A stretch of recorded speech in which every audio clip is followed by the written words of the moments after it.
I think we might have been taken offline. What would be the cause of that? Everything looks normal. All right. I don't know. Am I tripping here, or are we legitimately offline?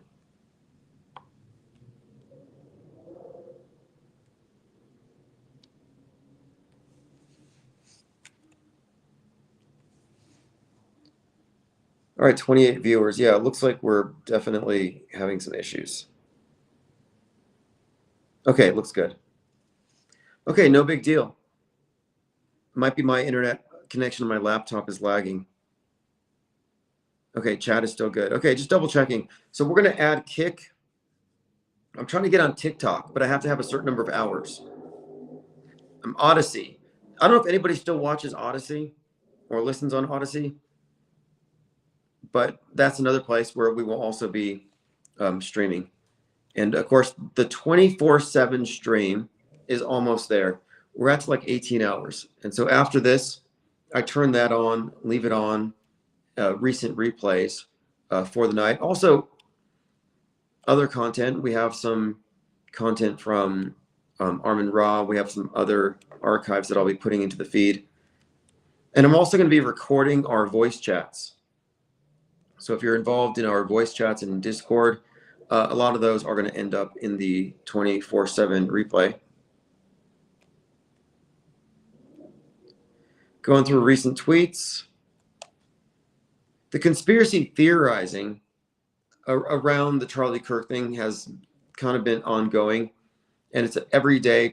Candace Owens creates outrage by implicating somebody else. And the net effect of it has been she's the #1 podcast in the world for some reason. And I'm saying this is intentionally generated noise. And the reason why is they want to dominate the conversation. Either Antifa did it or this other group did it, but they don't want into the equation the notion that it didn't happen. Tucker Carlson says that nuclear weapons are demonic, by the way. Demonic is trending. Have you all picked up on this trend with everything demonic? Candace Owens says demons are real. Elon Musk, Sam Altman, and Peter Thiel are demons. Like the demons are real thing is big, and it's not that hard of a sell for someone like Tucker to push this, in my opinion, because what you're really talking about is just rehashing a lot of the QAnon stuff, and those people really came to believe in vampire Democrats and satanic ritual sacrifices, so they buy anything. So now he was prompted. He was asked by, I think it was Megyn Kelly about this, and his explanation was that according to the Bible, demons take human form. They mate with humans. They take on physical form, and therefore, it shouldn't have been a shock for him. It shouldn't be a surprise for us to hear that he was attacked by a demon. And he describes it as he thought he was going to die. He was bleeding all over the sheets. Yeah, I was just tripping. It wasn't me tripping. It was my Chromebook. But I'm making this work regardless. Chromebook, it has its limitations, but we can use it for voice. We can use it for phone calls. Cope says, gonna need Odyssey. Yes. Yeah, Odyssey's good. And then what I also do, what I upload to Odyssey, and from there, it gets blasted onto several podcast platforms. And if you want to know what podcast platform you can get us on, Spotify, Apple, Audacity, and a list of others, go to ips.monster.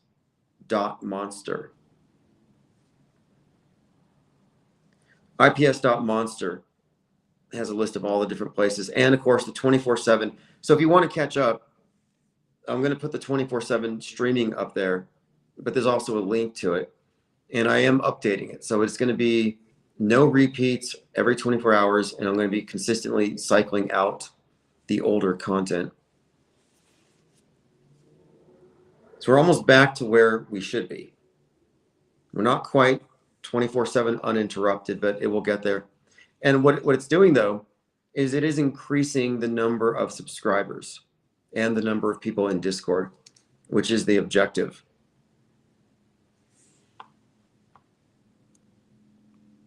It really still is, quality is paramount here, but we do need numbers.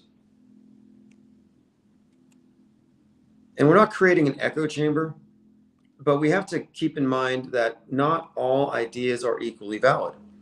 Many ideas have nothing to substantiate them, no legs to stand on. And we're open to arguments that are contrary. I'm always fine with debate. I don't have any intention of trying to tell people what to think, and I'm certainly not a gatekeeper. I don't have the reach or the ability to gatekeep anything. We're kind of a small operation. But we do have a focus here. And one of our focuses as of late has been the recognition of perspectives. And these are, for the most part, unalterable. Like I talk to normies, people in Normieville, who are certain that Charlie Kirk was killed by Erica Kirk and Donald Trump. Like, it's so subjective. You can believe anything. But they would never entertain the idea he's not dead. Scrapper Bob says, "What's up? My scrapyard's still closed from the plane crash." Are you out there in Kentucky? Because you would be the third eyewitness. So one of our witnesses said his buddy had a video of it, and it wasn't 175 feet up, but later realized that his buddy's video was actually the one that we all saw.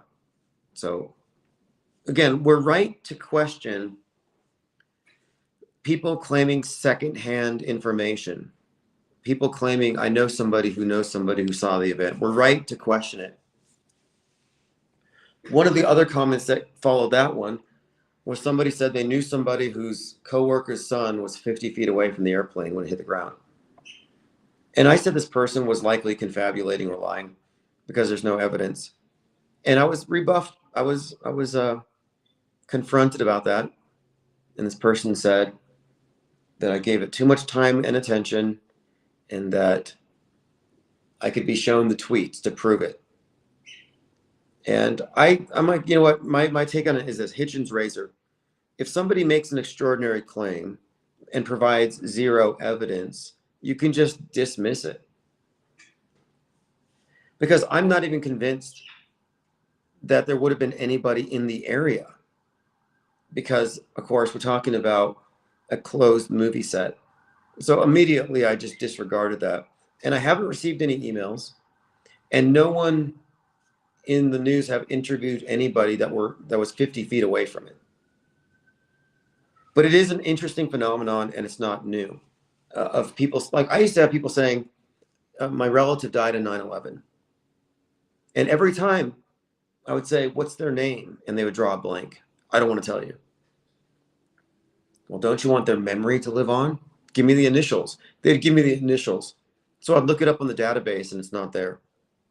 So this is not a new thing. The mass media has actually reported on this too, where there are a lot of people who have made claims to being. Remember George Santos? He was like, yeah, my parents died. No, his grandparents died in the Holocaust. His mom died on 9/11. He died at Sandy Hook. Like, he just attached himself in a very personal way to every event. But when we get into it, when we get into the deconstruction of the PSYOP from the perspective of predictive, concurrent programming and drills, it's going to be revealing. Like, how many famous celebrities had 33-year-old fathers that died there? Or how many weird anomalies like that? Without even getting into the pictures, which is another area. I mean, September Clues has done a lot here. But there are a lot of questionable stories, aside from the predictive stuff.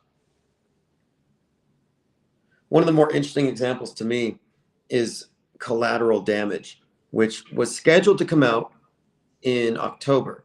So there were billboards in New York around Ground Zero that had Arnold Schwarzenegger overlooking Ground Zero, Collateral Damage. The movie was delayed because it had too many scenes that had to do with terrorists doing 9/11-y stuff. So it was delayed for most of the year before they finally let it out. but the billboard was there. And in one of the famous handheld shots at 8:46 a.m., you see the explosion and the billboard's overlooking it. So sometimes it seems that the stuff that's meant to be concurrently released, the timing's off. It's like right after. So it's not always perfect, but it's conspicuously close.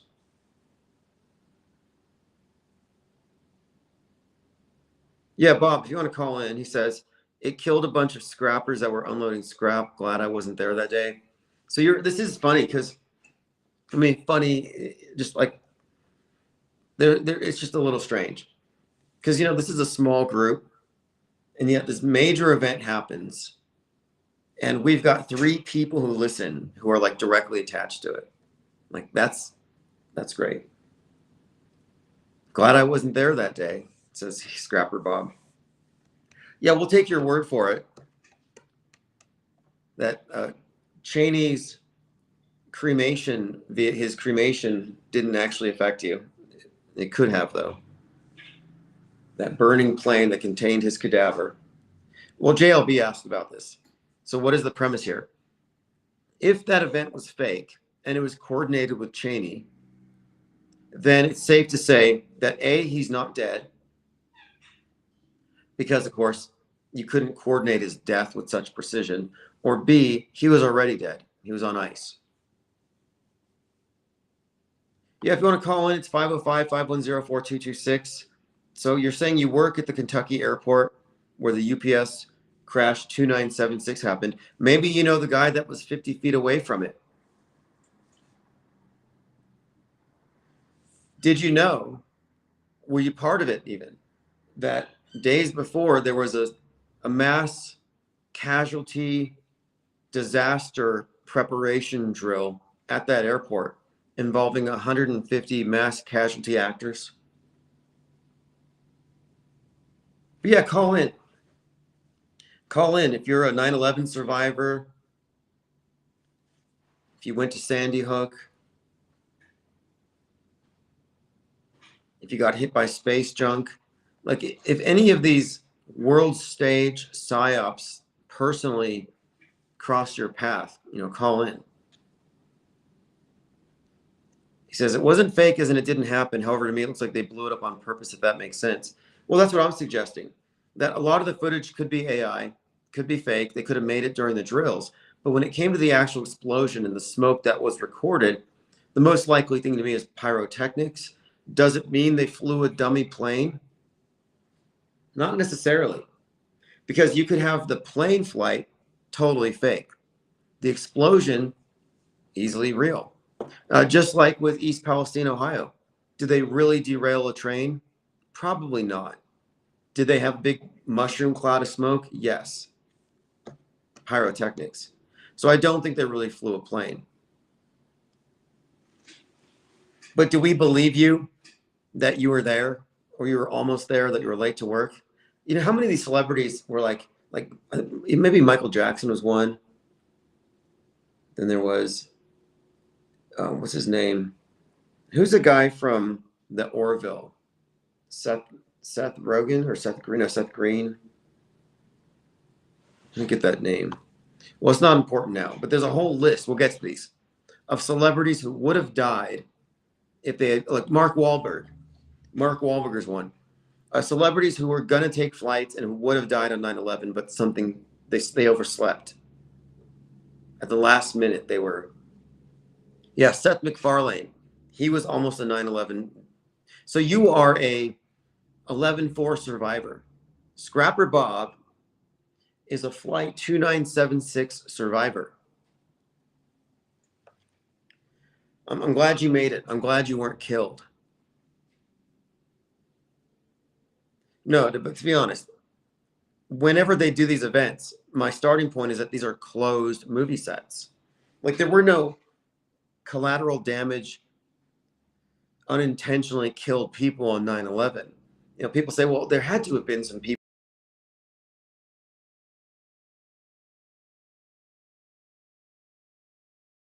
would have cleared the sets.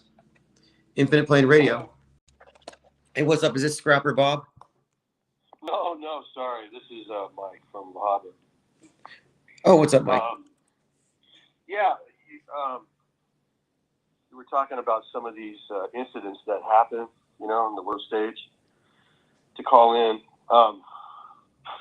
You remember that? I forget what year it was, but remember when all the terrorist stuff, the supposed Muslims and all that was going on, and there was an incident in San Bernardino, and the two, Yes. the husband and wife team, and they were being chased by the police and all that. And then the news crew went into their apartment, and they're like, "Oh, look, it looks like pipe bombs." I was like, "Wait a minute, they're letting the media mess with the crime scene?" But yeah, this was the Muslim couple that murdered a bunch of people during the Christmas party. Exactly. Okay, now here's the deal. I'm tracking with you. You've really opened my mind through the years with all this stuff. But this one right here, I've never had a chance to talk to anybody like yourself about. But there was a woman there, a girl there who apparently was friends with the couple, because I believe the husband worked there, but the wife, she didn't, right? Right. Anyway, supposedly this girl put on like a baby shower for the wife, and she helped with the Christmas party and all this. And supposedly, when all this stuff went down, she left just before to go do something, and she ended up hiding in the restroom. Do you remember that? Yes. Okay, check this out. That girl, her father went to the same church as my stepdad and mom, and told the story and said that she was so shaken up over it that she couldn't work anymore. She was seeing like a psychologist and all this stuff. So I saw the guy once, but I didn't want to go up to him and talk to him. We had, it was like a barbecue, and some of the church people were there, and he was there. So I don't know what to make of that. Either she really believed that it was real and it affected her, that way, or she was paid, and I don't know. I don't know what to make of it. So I just kind of put it in the back burner of my mind, and right. Well, I think I don't know what to make of it. One thing we have to consider is when we entertain the notion that something is a psyop, we have to ask: is this an extraordinary claim? Was there a plausible story, and the coverage? So I'm going to have to go back and revisit the thing. I remember. It's been a while. I do remember though how it was spun. For example, Bill Nye the Science Guy said it was caused by climate change, that we caused it. He said that because of our overuse of fossil fuels, we had to start war. We had to destroy their countries. We destroyed their economies. And because of climate change, they can't grow crops. So they get recruited by terrorist gangs. They come back over here and do stuff. He had this whole narrative about it. So I remember it was very much a talked about story. But yeah, I have to go back and see if it has the hallmarks of a hoax. Yeah, and like I said, I don't go to that church. My stepdad just passed away. My mom has Alzheimer's now, last stages, so I can't really, question them about it. And plus, they believe all this stuff. So, well, we should be able to tell just by looking at the context in which it took place. Yeah. And so what I'm saying is that what made me think it was a hoax was the way that the media was allowed to go into their apartment and go through their drawers and touch stuff. And it was like Scooby-Doo justice. They were solving it right there in front of us. But now I don't remember, were there more than just that one person that survived? I don't remember. I'll have to go back and look. So that's part of my homework. I'm putting on my notes here. I'll look at the San Bernardino terror attack. Because I think everybody else was shot and stuff in the room, right? In that they were having a Christmas party, I think. And then supposedly she stepped out to go get something, and she heard shots, and she barricaded herself in the restroom. And then she came out, and I guess she, saw all that stuff. Yeah, supposedly, right. I mean, it seems unusual. It seems unusual um, especially if she wasn't a crisis actor on TV. Like, you don't have crisis actors unless they're on TV performing. It's not like somebody in your own life would be connected to something like that. Yeah. And One more thing, Tim, for, I'm sure there's other callers. I've been wanting to ask you this for a long time. Okay, so, we got all this stuff going on, with the Charlie Kirk thing, for example. And then, there's many, many more. And then, the Netflix stuff and the Hulu stuff. And, things seem to, it kind of like foreshadows events to come stuff. And you break it all down, and you can see similarities in all this. But why though? I mean, why do you think they do this? You know what I mean? Because it always seems like they're always one step ahead. Okay, consider, why do they do behavior placement or product placement? Like, let's say, like, thinking like Edward Bernays. If you want to get the public to adopt a new lifestyle trend, for example, carrying a phone everywhere, well, how do you do it?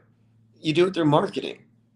And so part of the predictive programming is marketing ideas and events before they happen, how we're going to respond to them, how they're going to appear. So in a way, it's one, it's conditioning. Two, it's product placement, creates an echo chamber effect.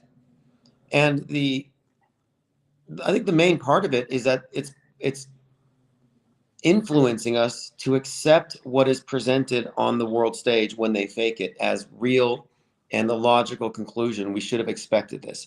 So it's like they set the stage, they make us suggestible, but I consider it to be a form of propaganda placement. And then the reason why is that every single fake event they get away with is added to our historic timeline. And the more you look at this, the more you see that events planned in advance that become a part of our historic timeline are the very things that allow them to steer our history. So in other words, we're looking at a manufactured history being implemented day by day proactively through the mechanism of psyops, which include entertainment, which include this echo chamber effect. So it's an immersive echo chamber that they create. But okay, I can see the Edward Bernays and how he, brought in the whole smoking for women. And I totally get all that. But say, for example, like the Charlie Kirk thing, why would they do that? I mean, what are they trying to condition us to? Okay, well, the Charlie Kirk thing, from what I see, one, it has the symbolism of, well, one, to maintain the status quo, maintain the mind war, the psy war, left versus right. So you have Antifa left taking out far right, or somebody on the right who epitomizes MAGA. And what is MAGA? MAGA is a return to Americana, idealized past. It's a worldview warfare thing. Turning Point USA, turning America back, America Comeback Tour. So it's this idea of returning to traditional values. And by shooting Charlie Kirk in the neck, it was shooting Americana in the neck. It's storytelling. And it's this savage story, the creation of a martyr, and the launch of this Christian nationalism. And right. No, I can see that. I totally can see that. And this was described by one of his friends, Jack Posobiec, as this event will be looked at by future historians as the turning point that saved Western civilization. So the point of this is these are plot points. These are plot twists. These are the events that steer us in the direction of the curated worldview, the pre-planned history. Okay. Now, pre-planned history. Here's what I've been kind of wondering, and I wanted to run it by you. Do you think it is possible? Because you know how they have, the bread and circuses, the whole thing with sports and entertainment and movies and all that stuff, or even like the truthers, that we talk about that. they'll see the conspiracy, but they believe that people died, and and all that. They kind of run with it. It's like a whole other rabbit hole, right? Right. What if this whole deal with the media and the movies and it's just like another like throwing out bait, like another rabbit hole for us to get distracted, go down, and try to figure out the meaning of this movie and that movie and how it all fits in with Robert De Niro. And Well, yeah, I could answer that. This has already been done for decades, since 9/11. What are they trying to do? Okay, I don't hear. Okay, I got you. Do you ever talk about like technocracy and all that other stuff? That it seems to be like that's what's happening. The digital ID and the technocracy. I mean, Trump, his cabinet is full of technocrats, from Elon Musk to J.D. Vance and his mentors. Okay, I would say it's not a distraction. I would say that they use the distraction line that it's only a coincidence or it's evidence of a simulation. This has never been explained by anybody, not until us. And and what I'm saying, it's not a distraction because if true, then it completely invalidates the entire framework that mainstream media operates out of. So it undermines the authority of this worldview monopoly by exposing it. So this isn't like it. My point of view, what I'm espousing here, is not shopped around. It is not platformed. It's not talked about. The only way they talk about it is they'll talk about snake eyes and a weird coincidence, but they won't talk about the real-time alignment of entertainment being used to reinforce psyops. I mean, look at entertainment as psyop reinforcement. Like running up to 9/11, every other movie was about terrorists flying planes into buildings. Right. So what they're doing is they're conditioning us to accept these things as inevitable. It's bread and circuses is part of the government's structure. Right. And so what I'm suggesting here too is that the technocracy, transhumanism, AI, this is part of the dialectic between the progressive nightmare and the traditional values MAGA return to this Americana. Like this is, to me, this is just the tug of war between two competing visions they put before us and they triangulate us. Are we going? So you don't think the technocracy and all that is like a future outcome of, if not the United States, the whole world? I think it's already here with the 15-minute cities. I think and all that. We are because they got stuff that's written down from decades ago that it seems to be their plan. But I'm saying that the plan that I've uncovered, the plan that we've uncovered here, is actually far more extensive and even more nefarious than this technocracy future. Yeah, because what I'm pointing out here is that we can provably demonstrate that the multitudes, the billions, have been put into a Truman Show-like false paradigm of what Baudrillard would call hyper reality, that we are already in what, for all intents and purposes, is a one world religion. Right. So we're already so deep in it that these future scenarios, to me, are red herrings to distract us from the fact that we're already there. Like Alex Jones, the New World Order is coming. Don't you think it could get worse? Like, say, for example, if you consider China and what those people live through with the whole digital ID and everything else, and then places like Vietnam, I guess, recently started that as well. I mean, I'm just kind of going off memory here, but don't you think that it could get a lot worse, and possibly we're being distracted in these other ways? You know what I mean? From like maybe pushing back against the digital ID and things of that nature. I think, honestly, I think that it's already worse than that. They're already in our heads. I don't think we have any privacy. And I think that we are a manipulated species and we've been given a false worldview.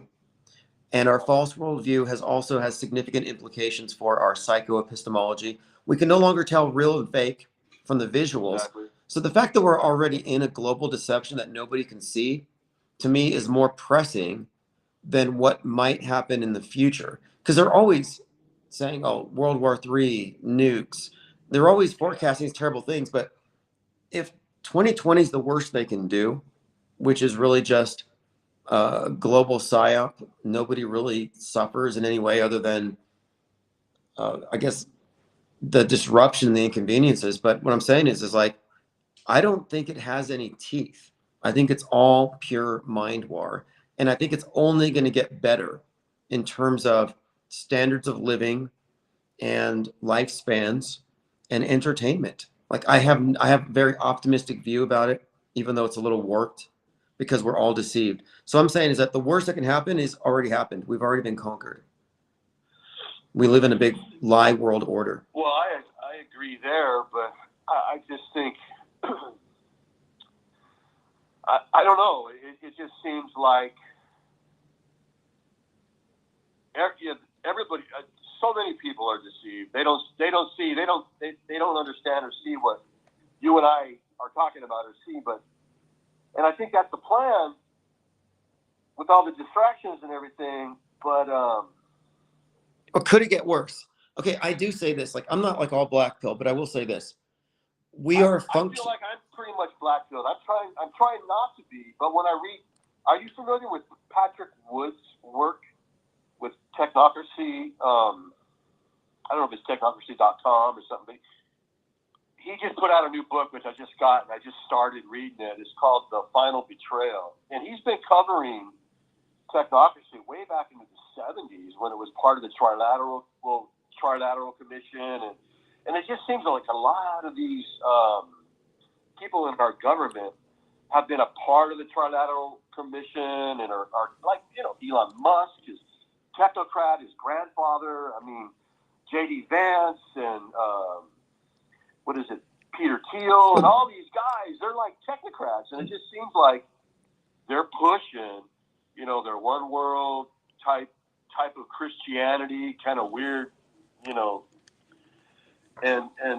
this technocracy. And it just seems like it's slowly rolling. And, in other countries, it's, kind of, happening. And I don't know. It just seems like eventually, unless people wake up and we see it, I don't know what we could do about it at this point now. But well, this is something that we do have to consider because I've been suggesting that the conditioning we've been getting for alien invasion, a higher intelligence taking over, has been preparing us for AI.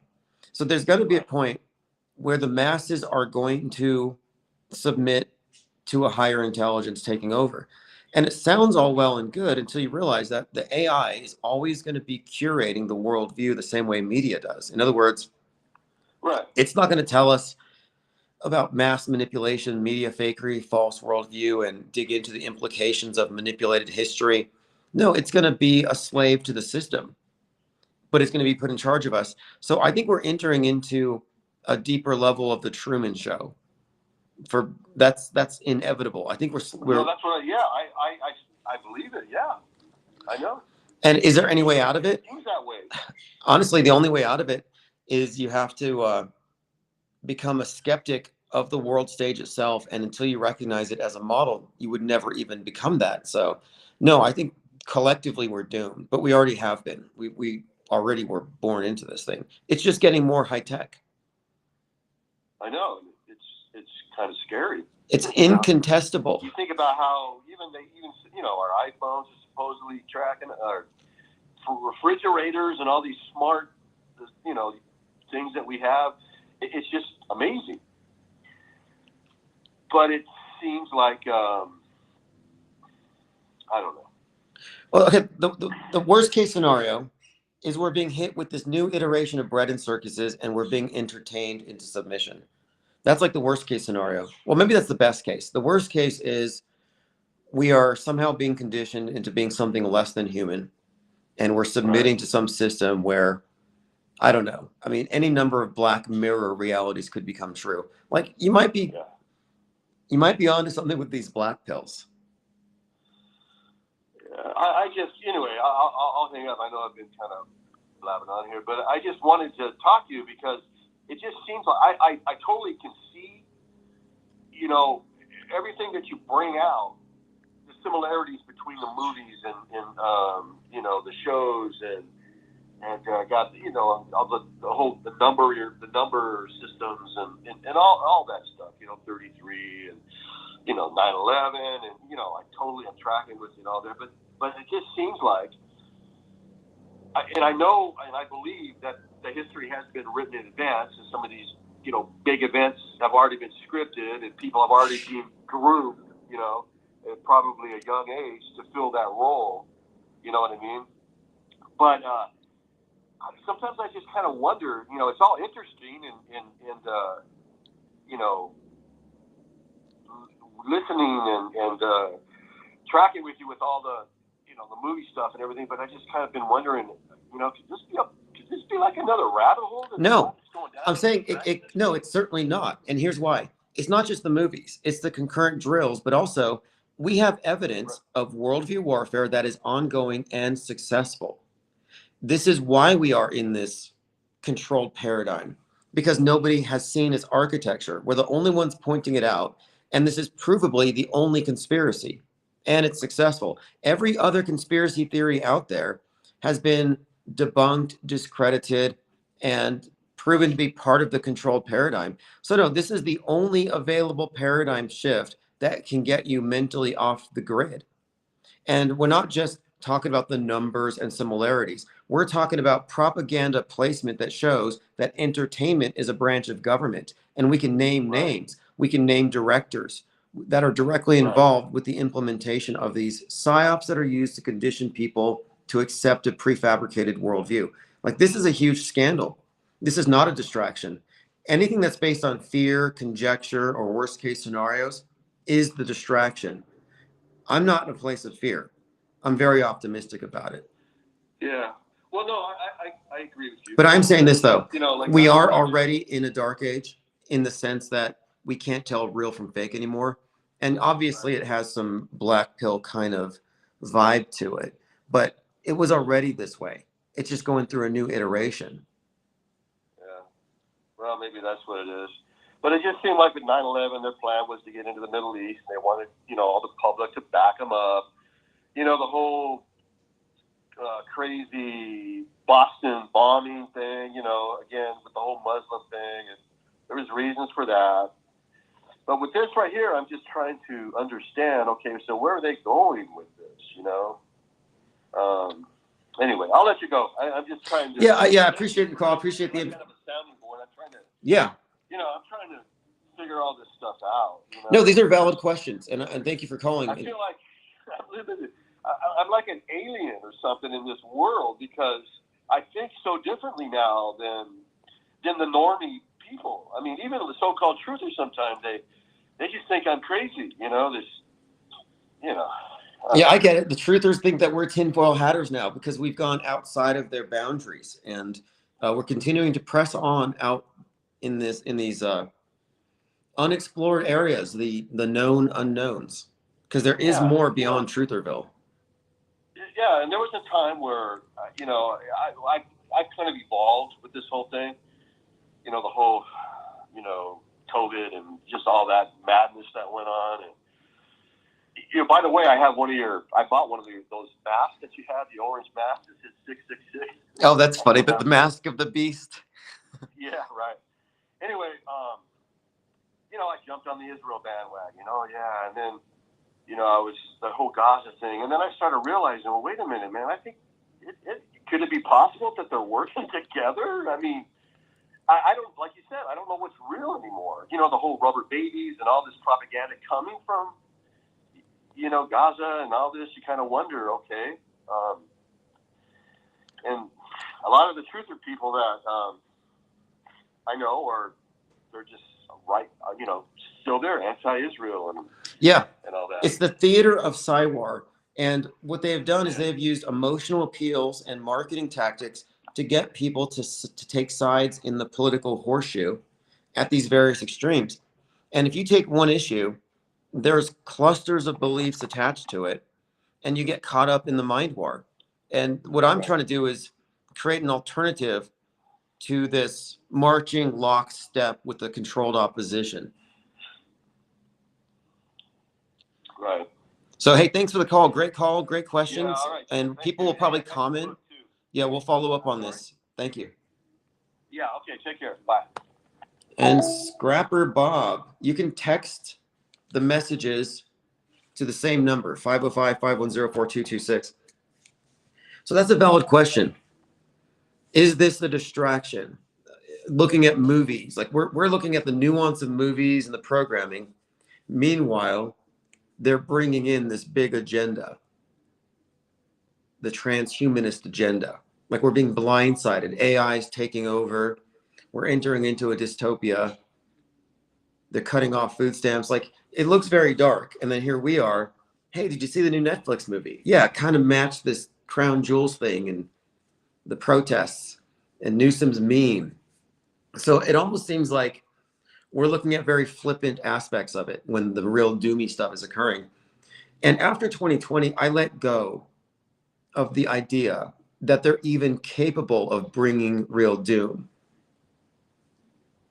If they were, they would have doomed us by now. So it's all just theater of mind war. However, that being said, we're looking at a power structure that creates this disparity of a knowledge disparity, a disparity of power, where it used to be you had movable type press has been credited with allowing this power balance to be disrupted. Well, now anybody can make copies, other people can read. So this idea of the elite is being challenged because now the masses can access the same type of content. And the internet had that same kind of feel to it, like decentralizing the power structure. Now bloggers can hold news accountable. So we're like looking at this power structure that's based on keeping the masses in relative darkness. And then we catch up and then something happens. And I think right now what's happening is what we're looking at now is another consolidation of power. And AI is going to be a mask to do so. And I don't think it's any better or worse than things were before. It's just more consolidated because they're going to introduce a higher power, artificial intelligence, and we're probably going to hand over keys to everything to HEL 9000. However, AI is still going to be a liar. It's going to echo the dominant paradigm as scripted by the PSYOP entertainment complex. But the reason I don't feel like there's incoming doom is that we are already here. We crossed that line a long time ago. The new world order isn't coming. It's already here. It's the old one. The old world order is getting a paint job. They're updating the nomenclature. There's just a few changes being made, but it's the same structure. It's just going digital. As far as like digital ID and being tracked, like those are things that I don't think are even relevant that much anymore. It's like we're Truman in a Truman Show. Everything we're doing is tracked. Netflix purchased your direct messaging from Facebook and your browser history. They know everything about us. I say they, I mean the marketing department that's marketing the history that they're presenting for us on the world stage. And we're not just looking at surface details, because what we're talking about are significant events like January 6th, the significance of Donald Trump faking his head wound. Like these are significant historic events that steer elections, that steer mass opinion. And the fact that these are fake or staged is a better word, should precipitate a paradigm shift in anybody who thinks about it for more than 5 or 6 seconds. You should never vote again.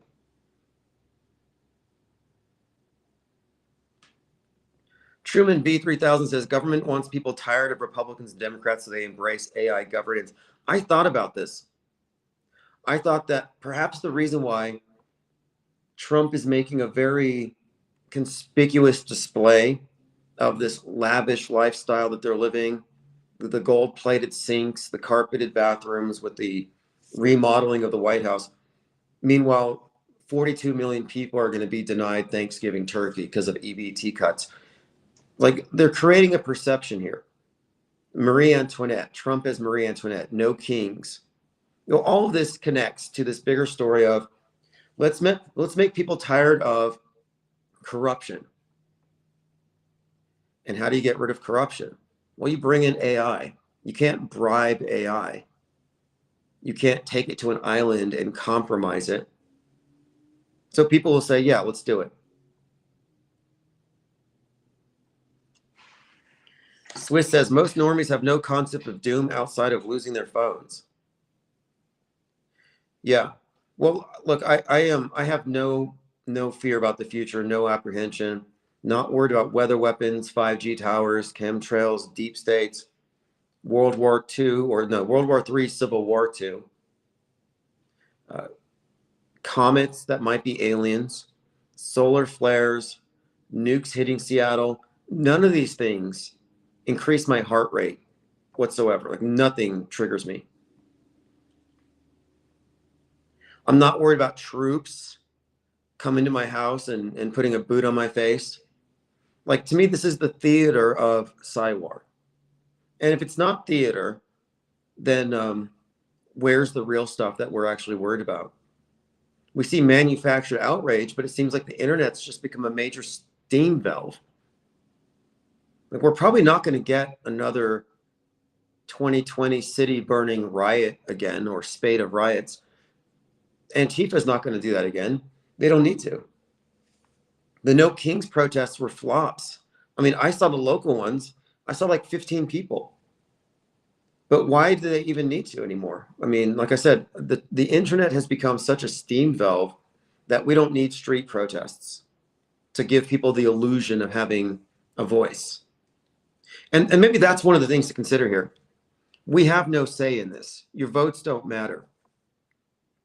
If we're right about the UPS plane thing, that election in New York was rigged. All elections are rigged. It's all a facade. It's written in advance. We have no say in any of it. Maybe at a local level.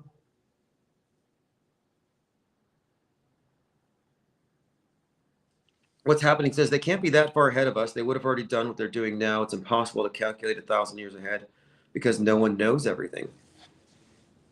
Well, that's assuming that we are at the cutting edge of what is available.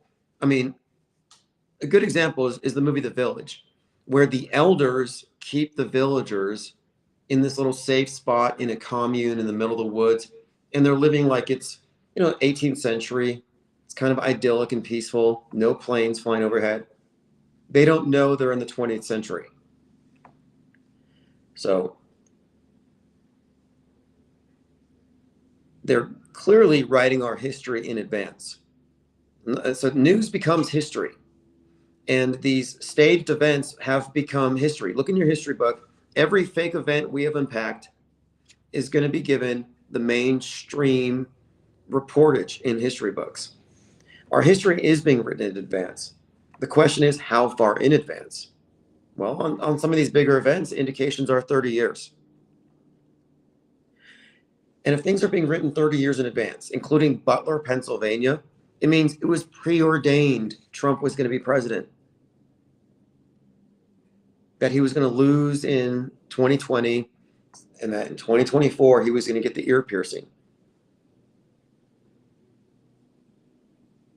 So what we're suggesting here is that the power elite have successfully achieved a singular worldview by totally hijacking history and curating our collective worldview. So the meaning of it is that in addition to what you experience with your senses and your daily life and your real life, they augment it with a bunch of stuff. Much of it is designed to influence your opinions and your choices and your culture, your ideology. So they are controlling people down to the level of the individual by getting people to go into boxes. But it's propaganda warfare. And are things going to get worse? Well, maybe only in your head. Because to me, it looks like things are getting better. And I know that goes against the grain. Because if you're an awake truther, you're in a constant state of duress. Like you're scared of condensation trails. They made you scared of ice, of what are really just beautiful cirrus clouds. How many people were waiting for World War III or Civil War, you got preppers, you got people digging bunkers. If somebody digs a bunker and they go out in the middle of nowhere and now they can survive for 6 months underground, they're not off the grid if the things that they're hiding for are just manufactured threats, things that can't even happen, implausible psyops. Imagine being psyoped into becoming your own FEMA camp prison warden. Lean Dion says the propaganda has made political people especially more violently divided and reactive. Yeah, it reveals a lot. Like leftists are cool with political violence and murder.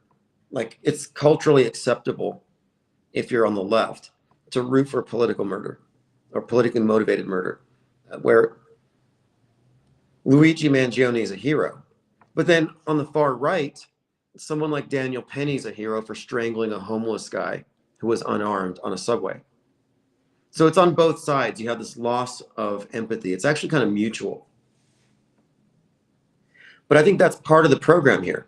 The reason why you have this perfect dialectic, like the billionaires on the left, like Bill Gates in particular, we'll say Bill Gates, for example, billionaire on the left. He's a savior to the left, but to the right, he's a villain. Elon Musk, he's a savior to the right. He saved free speech. He's taking us to Mars. But he's a villain to the left. And the reason why they create these extremes is to maintain the dialectic. They need to maintain this duopoly.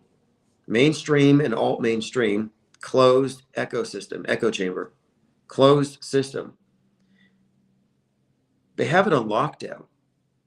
But the reason for the constant agitation is to maintain the split, to keep people taking sides. That's why Tucker's out there pushing chemtrails. They got to keep chemtrails on the far right as antagonism to climate change on the left. One blames government, the other blames the private sector. It's a great system. I don't see it breaking down. I don't see anybody stepping outside of it. Look at how the majority of truthers are marching lockstep behind Candace Owens. They made her #1. She's the most obvious propagandist that I've seen. A script reading propagandist with no original ideas. She's an actress. She knows Charlie Kirk isn't dead. But she has people eating breadcrumbs out of the palm of her hands all day long.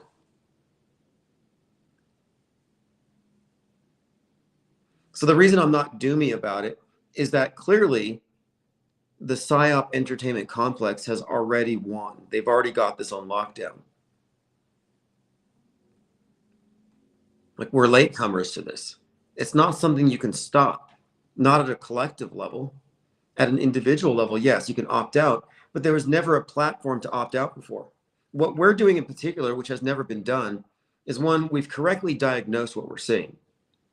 This fabricated history in the making, the implications of the long-term faking of news and what that does for the worldview, hyper reality, reality augmentation, a gullible, credulous, captive audience with mind aids who cannot filter out the mind viruses. Their minds are trash can receptacles for agitprop 24/7. Like we've diagnosed this effectively, but what we have that no one else has yet is a platform that doesn't take for granted that what is on the screen is somehow objective and then we can bounce off that. So our perspective, the off-world stage perspective, is one that is inclusive of long and short-term media fakery, news bending, history bending, and the agenda behind it, the ultimate purpose, which again, worldview warfare, successful worldview warfare. But we're creating a separate platform for it because the people who noticed things in the past had nowhere to go. You cannot line up behind Stu Peters and InfoWars and Russell Brand and think you're going to get even close to the truth of how these things operate, because media is not what we've been told. Reporters aren't objective and going out there and recording a scene, interviewing people, and then telling you what's going on. Here are the facts. No, I mean, locally, sure. Mundane stories, sure. But with the staged events, the media is part of it. They're the production company. They're the crew. They're the cameramen. They're the cinematographers.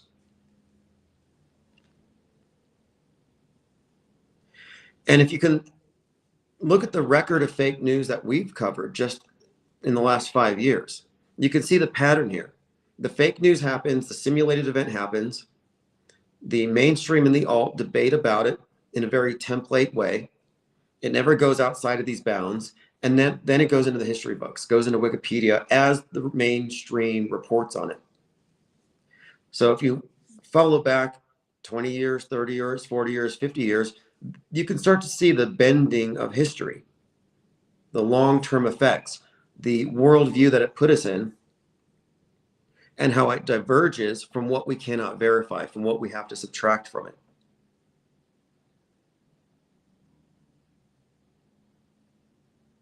So when I look at people who are stuck in the mud flooders, I'm like, you guys are looking at the right question, but your starting point is off. Let's not try to invalidate history from 300 years ago and ignore the fake history from yesterday that influences us right now, that has names attached to it. I mean, we're talking about actors, musicians, writers, and directors whose work is deliberately inserted into the media ecosystem to soften us up in preparation for psychological operations. In other words, we're seeing that a lot of our favorite directors are actually propagandists. And I think that's a scandal. I think it should be anyway. But the fact is, we can actually provide names and correlations. We have answers. And what we're showing here is the hidden infrastructure of media. And again, it's not just the movies or the entertainment. And these aren't just coincidences. It's propaganda placement, and it's targeted, and it influences people. Why do you think people are so predictable? Why do you think they're NPCs? Well, they're NPCs because they're going with the program. They're going with the program because they've been hit with nonstop propaganda reinforcing these illusions. But we can rule out that these are just connections that we're making, because these same events are coordinated with drills. Department of Homeland Security, police, hospitals, all the various organizations and institutions that would be part of a bigger PSYOP are present at every one of these things.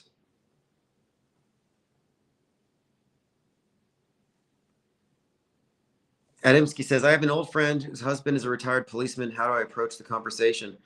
Ask him about, well, I don't know if I would. But I think that anybody in law enforcement should know something about PSYOPs. I don't think they're completely out of the loop.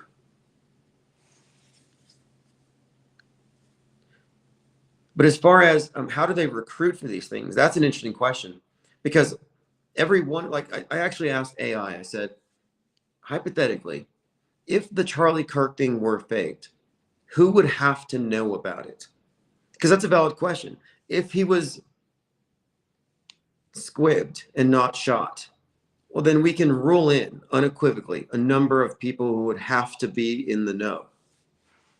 You can rule out plausible deniability for the people who moved his body into the van, for example. And if you look at that circle and you expand it and you connect a couple of dots, as in these people have no plausible deniability, it unravels more than just this one person staged death. It necessarily involves police. It involves the entire media, left and right. It would certainly involve the vice president and the president and Erica Kirk and TPUSA's management. So TPUSA then is complicit in this. TPUSA is fake. Like, this isn't a legitimate organization representing people's interests that's going to help them get into power, because everything they're doing is going along with or is subservient to the script. The script is what dominates. The fake dominates real. The scripted version of things is how things are going to go.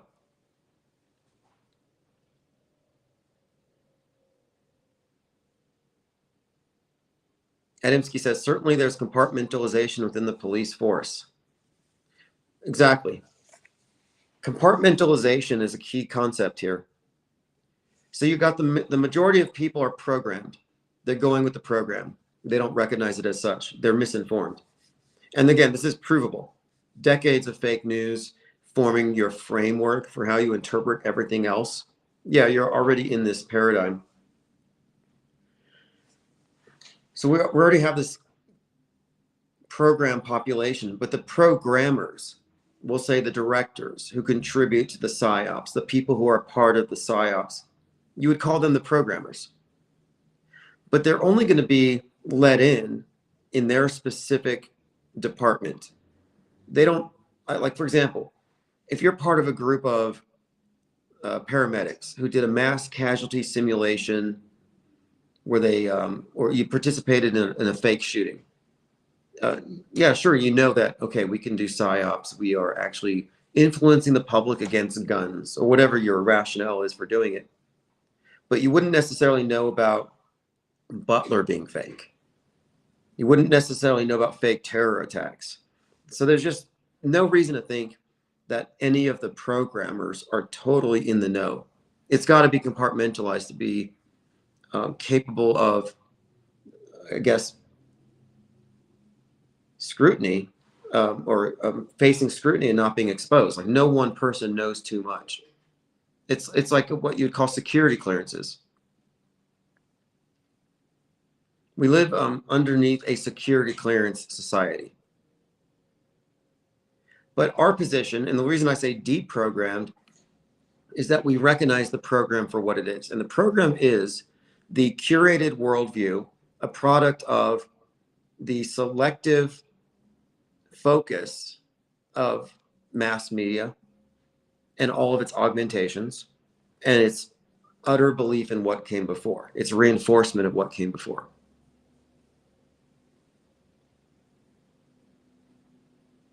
Donna Southhart says, what about blackmailed people as actors? Yeah, there's a couple of ways to get at people. One of them is, blackmail, and the other one is compensation. I think it's interesting how many Hollywood actors seem to also be involved in reinforcing PSYOPs in various ways.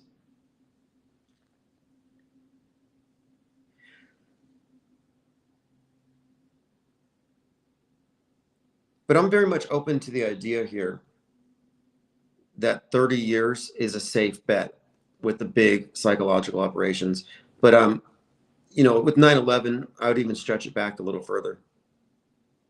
But again, what is the point of it? Well, the point of it is, in order for you to accept these things as real, they want us to react to it in predictable ways, make us believe things are possible. It's like the Overton window. We got to open the Overton window to make something implausible or unlikely seem possible and even inevitable.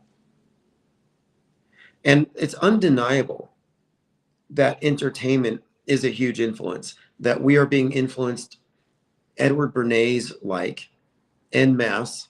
I mean, look at how rapid society has changed. Look how it's consistently changing. Our behaviors, our values. You think that's all an accident? We're living in a brave new world. There are so many challenges to traditional worldviews. And so these changes are not happening organically. They're being driven by our media consumption.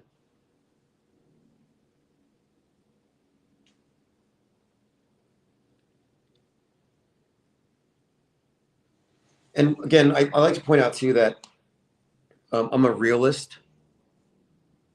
I'm not a reality denialist. So we're looking at another fact here is that what the media focuses on is about conforming you to a predetermined model. It's not about informing you. And I think was it in 2018 or 2019? The school shootings that weren't. NPR was doing a survey on something like 235 mass shootings, because it was like the worst year, the mass shootings that weren't. So they started calling schools and trying to figure out, well, how bad are these things? And what they found, it's called the school shootings that weren't. This is from 2018. So in the 2015-2016 school year, there were several hundred reported shootings that they investigated. And it turns out that these were not real. So these weren't even psyops that they did on TV with actors or that we actually saw headlines for. These were just under the radar reports. Oh, we had an incident here, incident here. So then the mass media would go around reporting, oh, 2015, 2016, we had a school shooting every day of the year. So they look into it and they find out that no, these were mostly miscategorized or just simply didn't happen. And out of the hundreds of them, they were only able to verify 11 incidents. And these weren't even shooting incidents. These were like somebody brought a gun to school or something along those lines. But it hadn't been checked. These numbers just got passed on and it just got shared.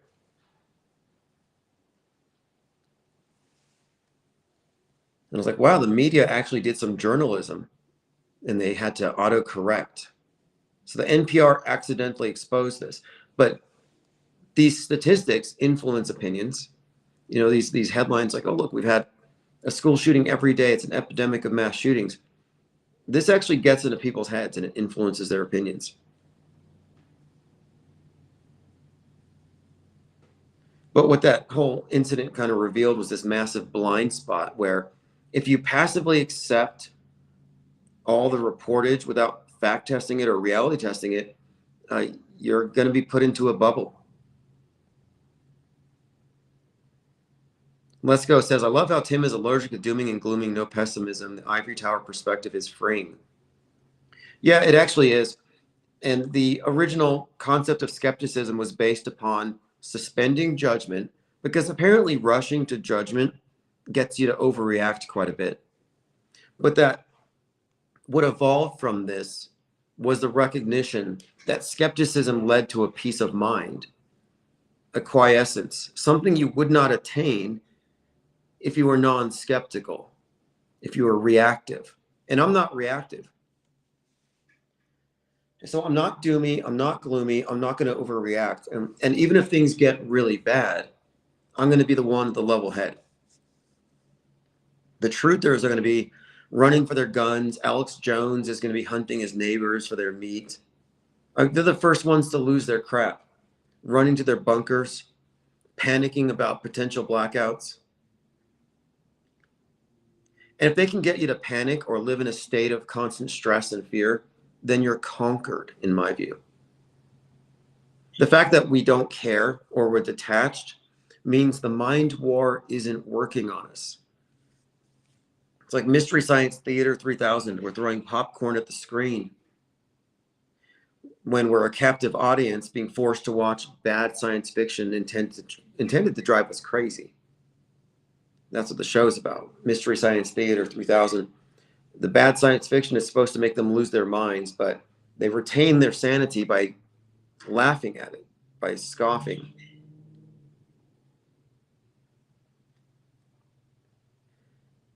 I mean, the only doomy side about it is the observation here that we've already been conquered. This mind war is the norm. It's already succeeded. We're far beyond the 1984, but we've been given a different version of it. Like instead of cameras everywhere spying on us, we self-surveil. They kind of gave it to us in the culture. They've changed the culture to where we are no longer valuing privacy anyway. But I have no expectation that things are going to get bad. All the doomsayers have been proven wrong again and again. You know, if somebody is pushing doom and gloom, ask them what their opinions were in 2020. Like, did you think everybody was going to die? Did you wait for Vaxageddon? Because you'll find that it's always the same people who are doing the whole Chicken Little routine. Do you know how that story ends? Like an acorn falls on Chicken Little's head, and then she runs around telling everybody the sky is falling. The end of the story is the fox says, "You can hide in my cave," and all the animals run into the cave, and then he blocks the entrance. And that's kind of what I see. If they can get you to be reactive and you run around like Chicken Little, then the fox will get you into their paradigm, into their cave.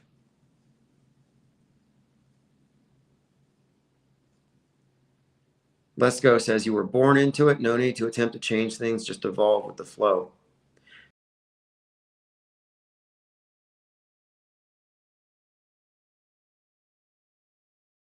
We need to figure out what it is from a more analytical and philosophical approach first, before we get into our heads that there should be activism or something.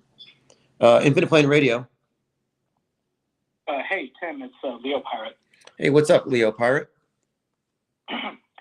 So I was listening to a little bit. I tuned in again late before I realized, you're probably going to end the show soon, so let me call in. I just wanted to get a word in about like kind of the approach for kind of making the world, lighting the world stage on fire.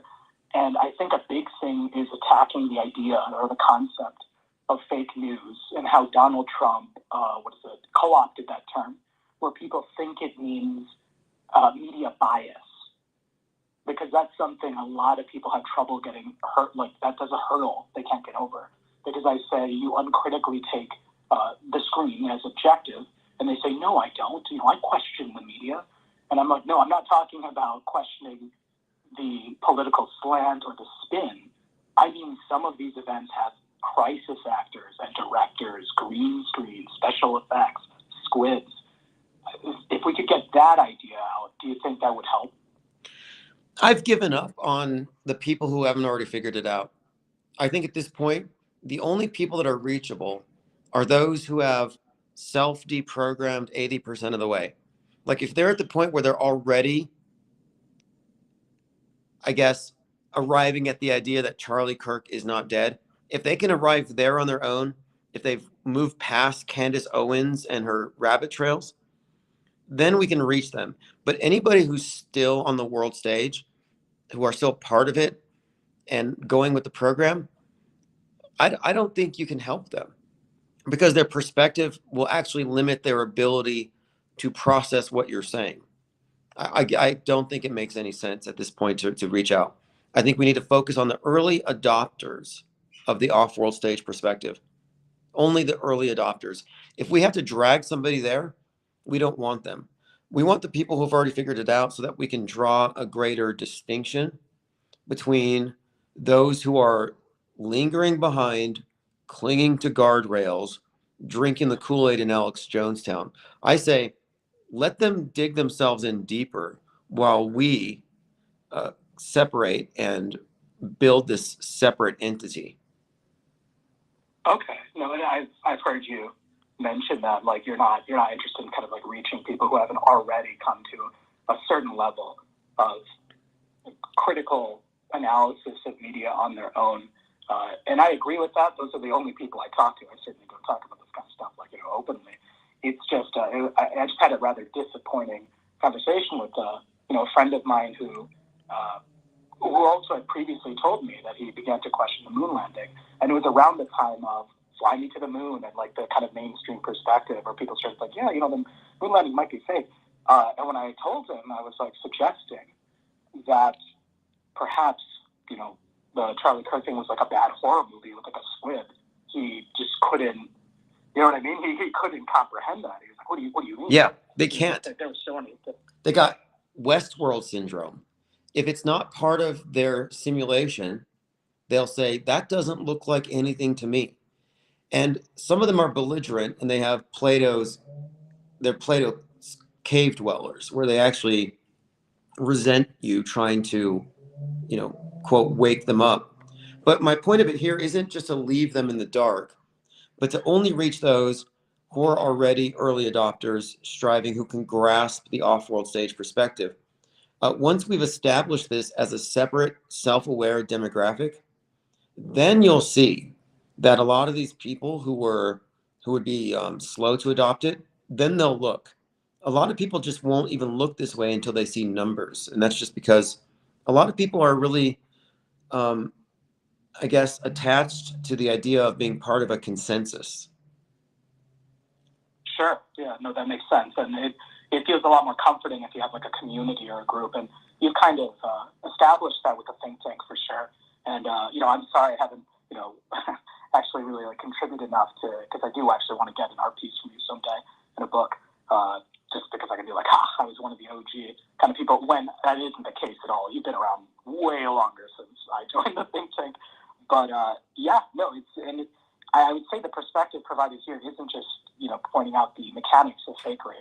It's also like the symbolic analysis of the world stage that I find most fascinating, because I guess people kind of get hung up on the idea of an event being fake, not considering the next step of the implications Yes. of it being fake. Exactly. Like it's not like saying something's fake is an insight anymore. It's not enough to say it's fake, trust me. We have to be a lot deeper about it. Like, if fake, who's involved, how extensive, how far back was it planned? And what we're getting when we're doing this is we're getting a bigger or a clearer picture of the architecture of media itself. And one of the things that we have demonstrated consistently is that entertainment has always been entrained with the fake news events, the simulated events. And that's an important point, because we're talking about how entertainment has been co-opted for the purposes of influencing our worldviews, which is bigger than just your vote. So that's, to me, that's our main focal point here. Is that's been occulted by all these little smaller conspiracies. It's almost as if people in the MSM box, they can understand what we're talking about, but with a very superficial level, in the sense that if you say entertainment has been co-opted for propaganda, they'll be like, well, yeah, to push feminism, or to, right, to push a political agenda. When you say, no, they're actually prefiguring staged news events, as well as those political messages to agitate people like, the person I'm talking to, hypothetically, right there. But it's like, they're actually used to reinforce the simulated reality that we all take for granted, that so many of these news events, or at least the biggest ones, are completely staged. And I keep repeating it. It's like showing concurrent programming and predictive programming, pointing to a world stage event means the event is staged. That is like such a big thing. I was in the dark about that for so long.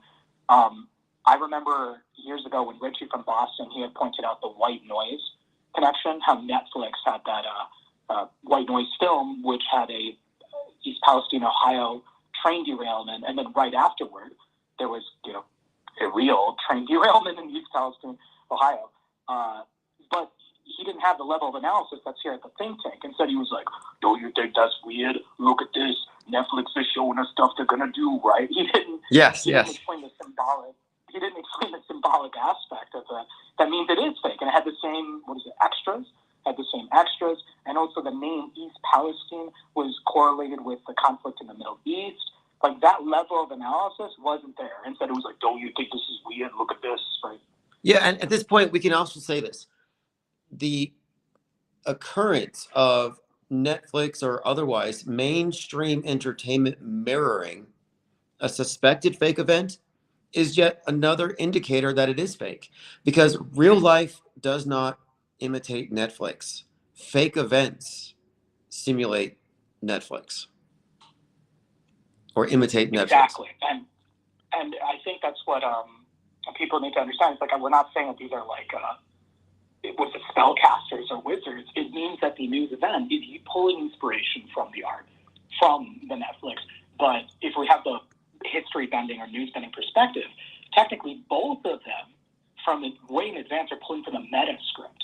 Exactly. Way even back further. It goes even further back, right? But because it's so occulted, the concept of the meta script, it just seems so convoluted and out there, right? So it is amazing how compartmentalized the world stage system is, that it is like, essentially magic. The magic trick that's being done through disparate channels to deliver these little bits of pre-programming to then prepare our minds for a world stage event that even when you try to point it out, you look crazy, like the way a narcissist, when they they always do the most subtle, passive aggressive kind of attacks on their target with pointed things only they would know. And if the target tries to say, look at how they sent me this text message with this picture, it's like people are like, what are you talking about? Like, whoa, chill.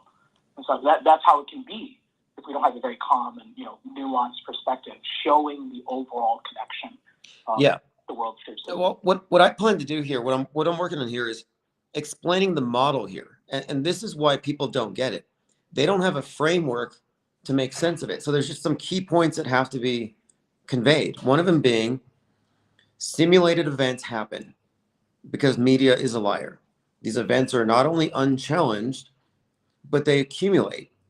Fake news or news in general becomes history.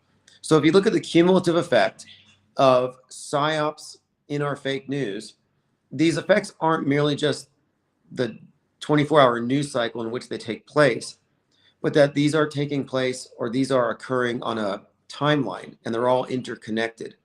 And we're looking at the long-term history bending. But I think for people to get it, they have to recognize, or at least look at this thing as a construct. Like, history is a construct, and it's being proactively created.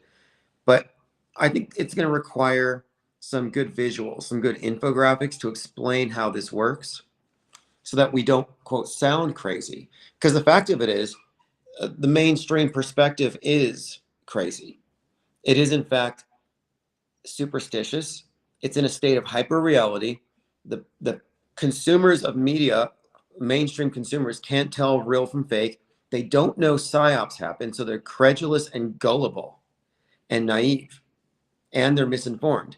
So I don't care if credulous, gullible, misinformed brainwashees call me crazy when I'm describing the nature of the psyop entertainment complex. They just don't have the terminology yet. That's why I'm not reaching to them. I want to reach those who've already figured out enough so we can say, hey, here's the terminology to explain what we're seeing. This is the difference between active and passive media consumption. This is their duopoly. This is our perspective that adds in the following. And I think when it's explained properly, our alternative to the alternative media will swell in numbers, because a lot of people, in fact, are capable of getting it. And we can leave the programmed, the NPC-like blue pillars, we can leave them where they are. We can leave the red pillars where they are if they choose to, cling to the alternative shadows on the wall. But I think the facts are on our side, and this is only going to continue to grow and to expand. Yeah, I'm the same way. Like, I totally don't mind. It doesn't hurt my feelings when I find the closer a friend or a relationship I have with someone, they know that calling someone crazy, so it doesn't apply to me. So I'm like, I don't mind if someone says that. It's like, okay, they're not ready. But curiously, when I think about that previous conversation, had I said that, like, oh, Erica Kirk was like planning, she was involved, that he probably would have been like, oh, tell me more. Yeah. Right? He would have been more, if they feed into the conspiracy narratives that are a part of the episode, then they'd be like, oh, that's an interesting take. But just saying that it's staged top to bottom, that destroys both the existing conspiracies and the officially reported story. And it's like, well, what? And I do think it's interesting how I think people would be more willing to believe in the world stage if it had their political biases baked into it. So if you're like, oh yeah, the world stage directors are actually a bunch of liberal Democrats who want to push this and so forth, they're a bunch of conservative white men, right? Then people would, depending on who you're talking to, they'd be like, oh, well, tell me more. Well, right. Like, for example, the J-pill people are happy to consider that Hollywood and media are controlled. In fact, there were some articles that were saying that there was too much influence of Israel in the movie Top Gun Maverick, and that it was just promoting the bombing of Iran. So if you remember, when Iran was being bombed through the ventilation vents, everybody said, oh, we just lived through Top Gun Maverick.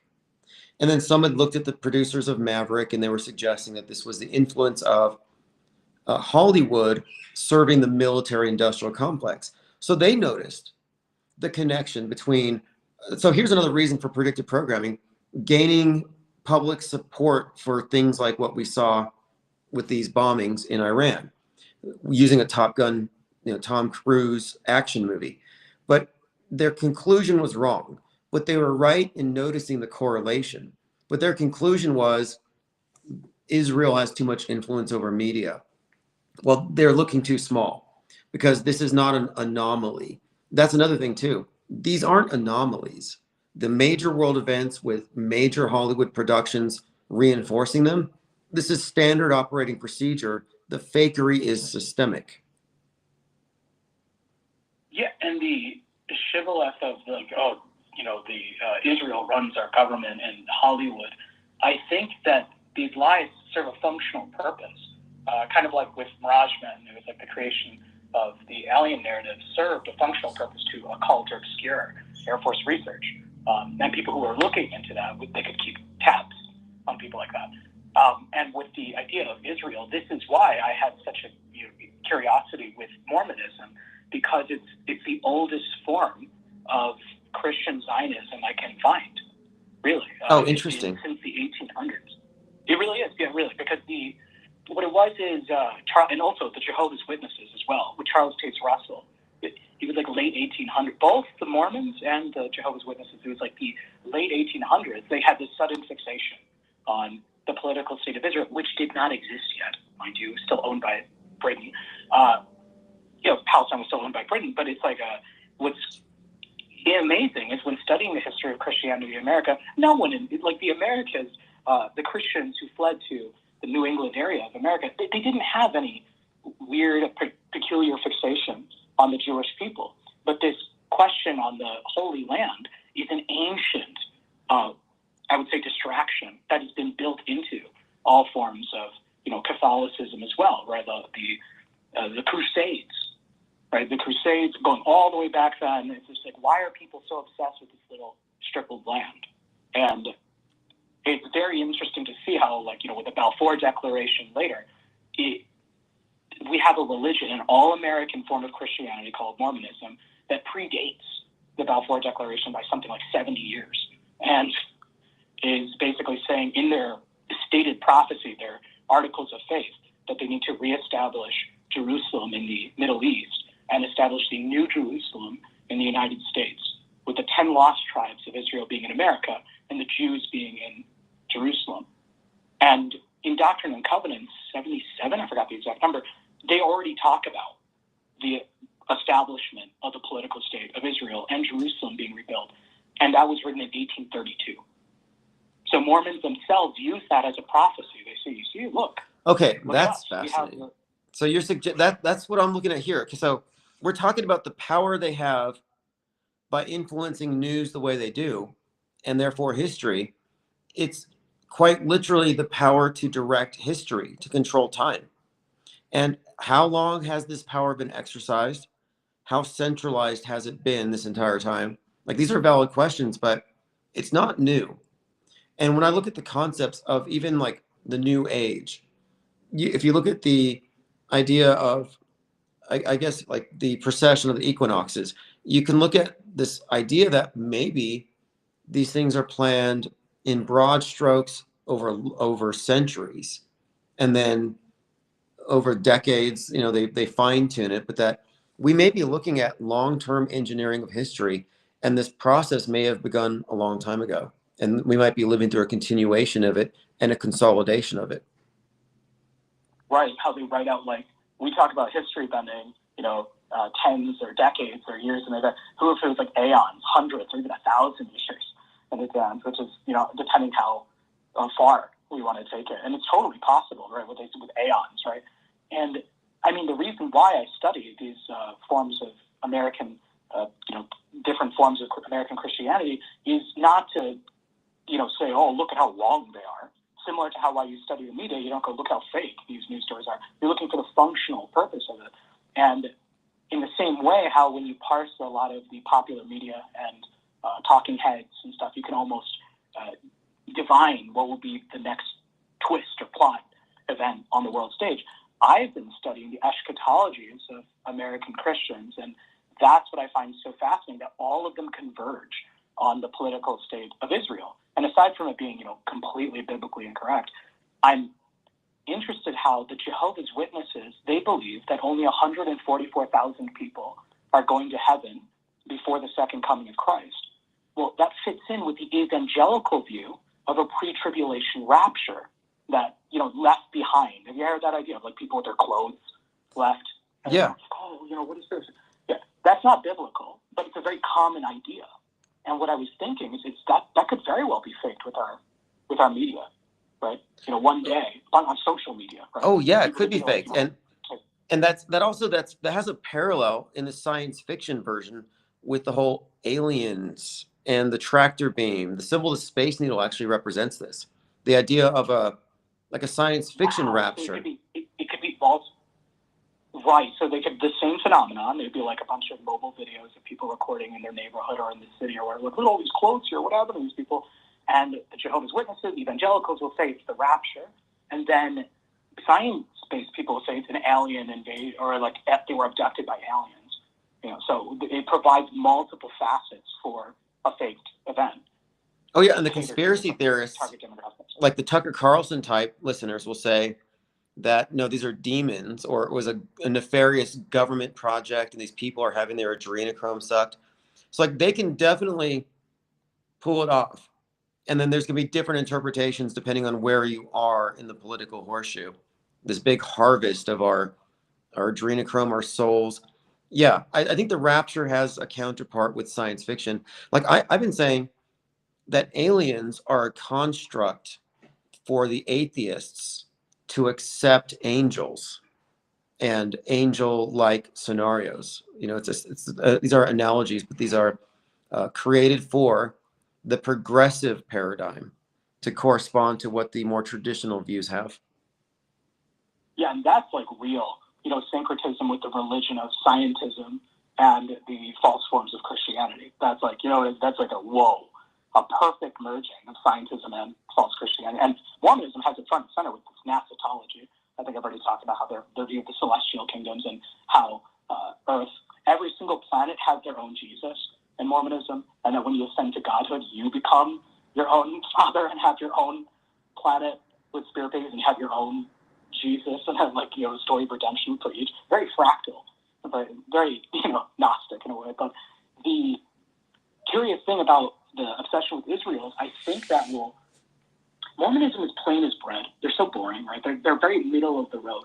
Sure, they're more conservative, but I noticed that their pro-Israel sentiment is not as obnoxious as people like Ben Shapiro or the others. Even Glenn Beck, which, by the way, I mentioned Glenn Beck is a Mormon. So the Blaze and everyone underneath him are this kind of like middle of the road pro-Israel. They're not extreme like the Nick Fuentes, Candace Owens, Sam Hyde types.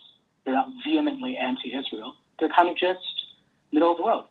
And what I could imagine is when there is some kind of domestic, a faked domestic terrorist right-wing event, it will be in the minds of the world stage audience, being against Israel means you're a domestic terrorist, which I know saying out loud sounds absurd because Israel's all the way in the Middle East. No, really it tracks. It tracks because what they've done is the woke right, that is the anti-Israel side, not the neocon right. The woke right has been aligned as this equivalent to radical Islam. So like the domestic violent extremism on the far right is very much a parallel.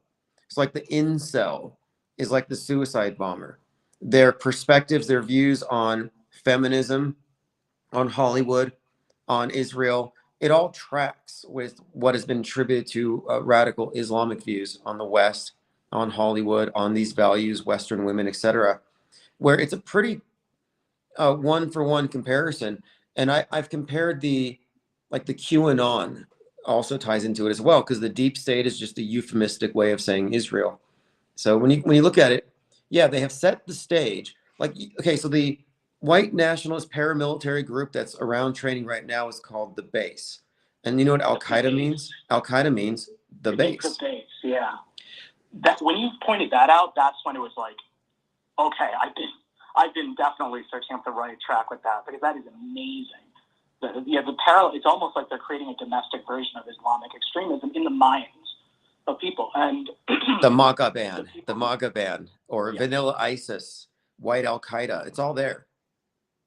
And it's strange that with Mormonism, with it's not very obvious. You have to read their text and their prophecies you won't see, Mormons like themselves, being as vehemently pro-Israel. But I have talked with LDS members.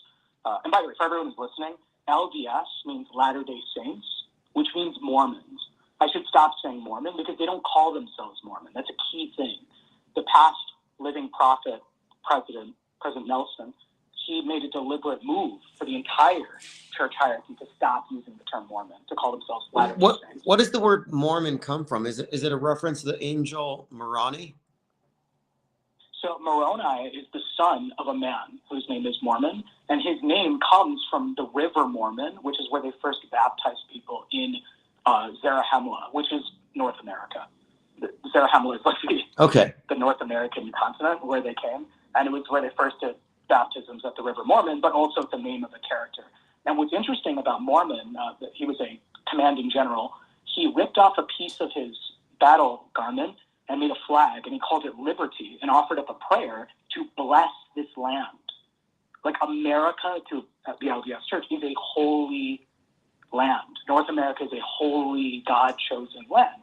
And what I was going to get with Mormons, or LDS, how they are subtly pro-Israel in their way. They're also extremely American, very patriotic.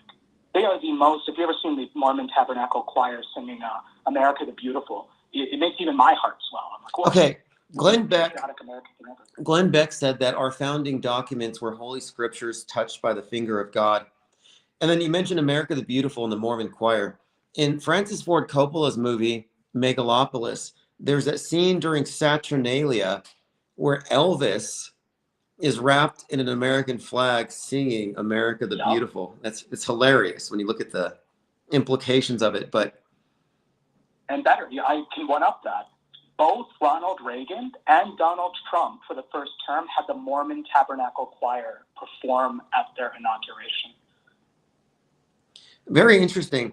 And I'm glad you bring this up because when we talk about, like, let's say Mormons, you're talking about a worldview. So you have the real world that we're in, and then all the other stuff they add on top of it. Their myths, their worldview, their agenda, their cosmology. All these things are contained in worldview, and many of them are demonstrably fictional. So it's like a fictional universe, like Marvel Comics. It's the real world plus superheroes. So if you look at it in that concept, you can see how the mainstream media presents us with a fictional universe. And when you construct this fictional universe on top of reality, you get to control the parameters of that fictional universe. And this is why I think the point of studying the Book of Mormon, most people think it's very boring. So I was absolutely enthralled by it because I was like, whoa, I was like putting, Bible verses and footnotes in on the margin. I was so into it because I'm like, what is the point of this? I reject the secular, atheistic South Park explanation that, Joseph Smith was just some con man. He just wanted to, sleep with younger women and stuff. That's the other thing. I think there's also a functional purpose to polygamy as well. Even though it was outlawed by the fourth LDS president because of the federal law, it had a purpose in its creation in that it allows for rapid reproduction. By the time Brigham Young had come to, what we call now modern-day Utah, at the time they called it Deseret, they had formed essentially their own nation outside of the borders of the United States. And I have talked to LDS members about this. The official LDS church does not practice polygamy. But I asked them, I said, if the LDS president, living prophet, if there was some kind of calamity, I don't know, like a nuke on our screens, where millions of Americans have been wiped out, and the LDS president said, yeah, we need to actually, I just got a message from God, we need to reinstate polygamy, would you do it? And they said yes, without a hitch. Oh, that's interesting. Yeah, that is true. That is definitely a strategy, the polygamy thing. I don't think it ever stopped behind the scenes. I wouldn't be shocked if the elders are given some kind of loopholes and behind the scenes with their secret Masonic handshakes and rituals. I don't think it's changed. Why would they deviate from what God commanded them? So I kind of find it to be questionable that it ever stopped. And there are offshoots, and there are stories of people in the official LDS church who kind of, they take the LDS scriptures too seriously, and they kind of go off and veer into that area. But I could basically see it being very tempting for people who want to like save the white race to very easily fall into that, abominable stupidity. But the point of it is there's an exoteric and an esoteric interpretation of their Article of Faith number 10, where it says we believe in the gathering of the lost tribes of Israel in America to establish New Jerusalem. The exoteric, if you talk to any missionary, they'll say, oh, that means we need to convert all of the Christian denominations, Pentecostals, Protestants, Catholics, and all the Christians in America, we need to convert them. They're the lost tribes. That's the exoteric. The exoteric element is British Israelism, or this idea that the 10 northern tribes, when they were scattered by the Assyrians, actually their remnants are in the Anglo-Saxon and Scottish race. Joseph Smith was of that descent. So that's why they're so white and delightsome. That term comes from the Book of Mormon, white and delightsome. And it's scary. If you ever look at like an LDS member, like when one of my coworkers, you just like look at them. They're like if you could just imagine in your mind, what does an American look like? You could like cut out a picture of an LDS member or a Mormon, and they like fit. Like, this is an American. They're like a snapshot of the 1950s. It's very interesting that their numbers are increasing. Yeah, I can see that. You brought up how at the end of the world, it would be very useful to have this infrastructure to rebuild. And it reminds me of how Scientology has a base here in New Mexico where they have all of their writings etched in titanium in these massive plates underground. And their idea is that if the world ends, they will come out and, quote, clear the world. Because obviously the reason why the world would fall apart is because we didn't adopt Scientology. So if there is some calamity, they're also something of a post-apocalypse cult. Like they're ready to rebuild. And they were there at 9/11. Scientologists in yellow vests were there doing stress tests on firemen. So they were part of it. But anyway, my point is this doomsday thinking is sort of like an ark, having bunkers. It's kind of built into a lot of these religious paradigms. This idea that things could end, we're going to rebuild, the world's going to fall. And it's very culty, very, very culty. And like you said, it's great clickbait to keep them on the hook. But I'm of the view, which I know you probably don't agree with, I think the world stage will actually face some kind of calamity, and each of these subgroups will have their own response to it. Like they will have their own, if you will, action plan, because I believe it's from the same camp. Religion is no different than Netflix or from the news. And I think some of these more occult Christian offshoots, like the Jehovah's Witnesses and the LDS Church, they have an end time scenario. For the Jehovah's Witnesses, they call it Armageddon, and again, it has to do with World War III in the Middle East. The LDS Church as well. They think that Jesus will appear in the Mormon temples, because there's a difference between a church and a Mormon temple. The temples are like those big Walt Disney-looking castles, and their churches are regular buildings anyone can go to. I went to a Mormon church. The temples are where they have the marriage ceremony. Only people who have temple recommends. It's where you get your temple garments or the Mormon underwear. It's a very special place. The underwear with the Masonic square and compass on it? Yes, for the male and female. So that very Masonic, absolutely. And I'm sure you're already aware that the rites that occur there are paralleled with a lot of the early Mormon rites. And Joseph Smith even tried to create a Mormon rite, so the Scottish rite, and also if you want to make a Mormon rite. Oh, interesting. The thing is, their eschatology, they think that Jesus will appear in the LDS temples across America, and he's going to kind of manifest himself there. And then, during World War III, when the Jews are surrounded by the Gentile armies, and there's another siege happening in Jerusalem, Mormon Jesus will come and save them all. And I think it's something that, if we've already seen the fakery that's been happening with the Israel-Palestine conflict, they can very easily fake something like that on our screen. Okay, this is powerful stuff as far as influencing people's values and shaping their expectations, because look what the QAnon thing did with the storm and Q, where you had a large segment of the right wing believing that there was a secret war between good and evil, maybe aliens involved, evil groups trafficking children in tunnels underground, and that there was going to be a great awakening where the deep state would be revealed, the bad guys would be executed on TV, and JFK Jr. would be king of the world. And these people believe this stuff. It became like these doomsdays are very attractive, and for some reason they're very compelling. But if you can look at just in a small group, not small, I mean this is millions of people, but look at how these people got caught up in this religious fervor over a doomsday scenario that had been concocted for them. These things are very powerful. So I can only imagine how an end time scenario baked into a major religion like Mormonism would be a major part of their worldview and their fixation. Right, and that's why it's like with QAnon, that was more manufactured as a result of like Trump's presidency, and it was a great way to pacify the people because it's like, oh, there's white hats and black hats in the government, so then you could just refill your popcorn. You don't need to do anything because the white patriots are in control, which is such a hilarious. But they like wanted it to end, like they were invested in it. Like we want the storm, we want the Great Awakening, and I'm like, wait a minute, you guys want it to be true that the Democrats are trafficking children, draining their blood in rituals, and you want them to be decapitated on TV. It's like they really wanted this stuff to be true. Like, yes, we do. Well, because it gives such self-righteous, what's it called, justification to all the nonsense that they've been doing all this time. And I agree that they always move the goalposts. I just think it might actually culminate in the new age. Like the eschatologies of all of these religions, Jehovah's Witnesses, Mormons, QAnon, scientism, right? Like, there might very well be like this is kind of all of it happening. Like a mega psyop. Yeah, that's it's not impossible. If you think about the scale of the events, like a 9/11, okay, we know what that did. It created this new post 9/11 world, changed the news cycle for 20 years. Like that, these are major historic turning points.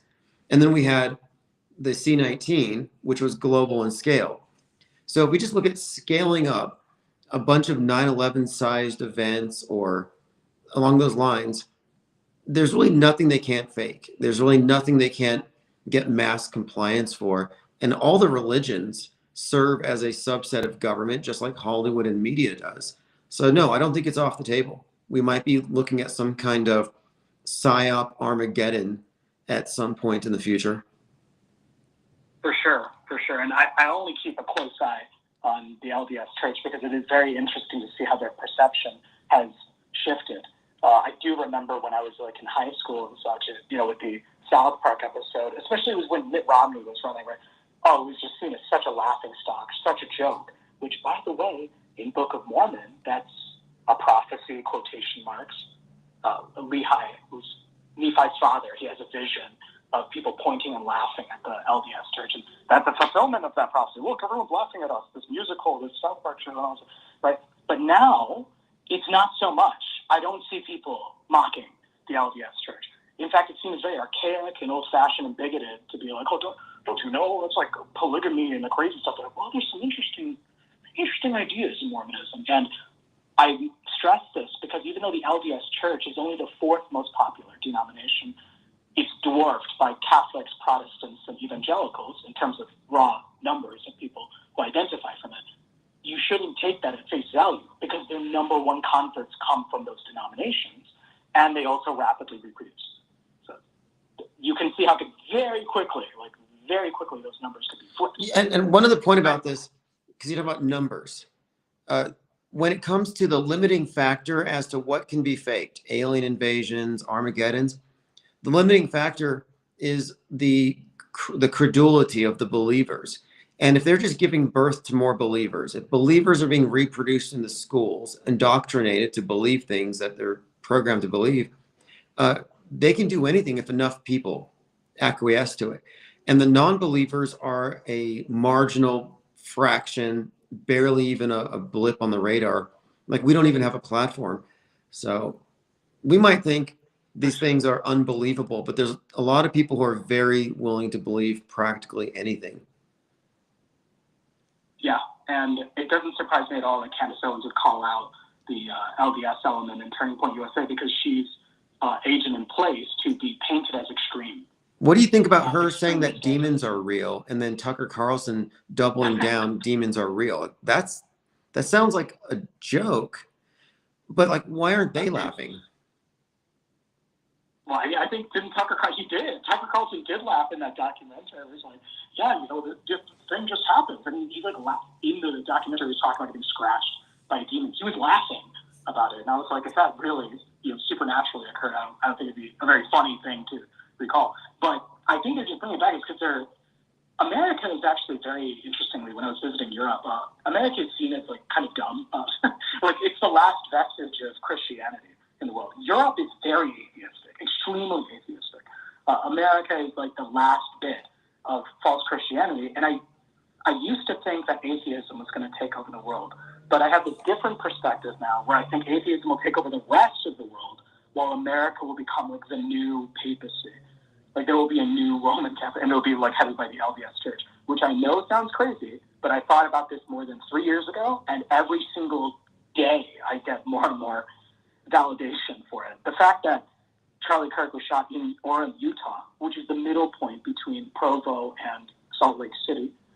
Provo, Utah is where Angel Studios is. Salt Lake City is where the temple is, right? I was like, that can't be insignificant. And then after that event in the world stage, wasn't there a bombing in a Michigan-based LDS? Yeah, that's right. The truck crashed into it, and the guy was like, "These aren't real." It was a MAGA terrorist attacking Mormons for not being real Christians. That's right. That's correct. So, and if we assume like the literary analysis, like what is the point of these things? It is painting Mormons as kind of like the very nice, kindly people, and they're just hated by these MAGA band, Bible thumping, like Islamists with the Quran. But that's what it seems like with MAGA. They just quote these scripture out of context.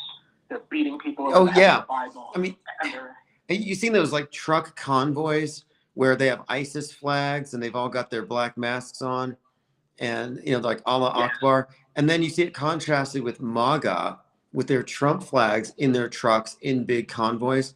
I've seen these comparisons, and they're not accidental. These are directly parallels, and these are all caricatures that we've been created with. But yeah, I hadn't thought about that, but you're right. It does seem like they have created this dialectic, and the Mormons are interestingly positioned in all this stuff. Like when Tim Ballard, Sound of Freedom, a big Mormon movie studio that's extremely influential among the QAnon people. I still remember seeing that in theaters, and when I was walking out and on my phone, I was like, who is this Tim Ballard guy?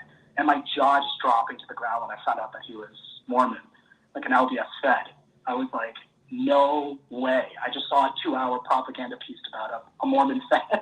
And this is a year after I'd done such a deep dive into the Book of Mormon and proposed this idea that if the way I interpret Revelation, like if that's true, then America will become like the new papacy. And then I was like, well, what's I don't know. I was like, is there some kind of American Catholicism? And the LDS Church fits it too. There's just nothing like it. They have their own government structure. Like Utah is a mini theocracy within the United States already. All of their businesses are closed on Sunday. They call Sunday the Sabbath.